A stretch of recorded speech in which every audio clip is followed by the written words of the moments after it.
हमजा सते चौथे नाल वगे अबू धाबी हाथ ना लिखा जा मैंने जी के दूल्हा राजा ताज साहब उसने उन्होंने पाई राजा जनीद अल मरूफ जेदी सऊदी अरब ने अंदर जी उन्हें नजर जिस गाँव फरमाने क्या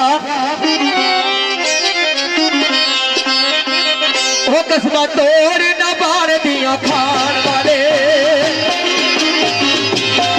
वो कसमा तोड़ न बार दिया खान वाले और मेरे नम विच रोड़ के चले गए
कोई गलतियां ने जाने विच कर गया मैं या कोई गलतियां ने जाने विच कर गया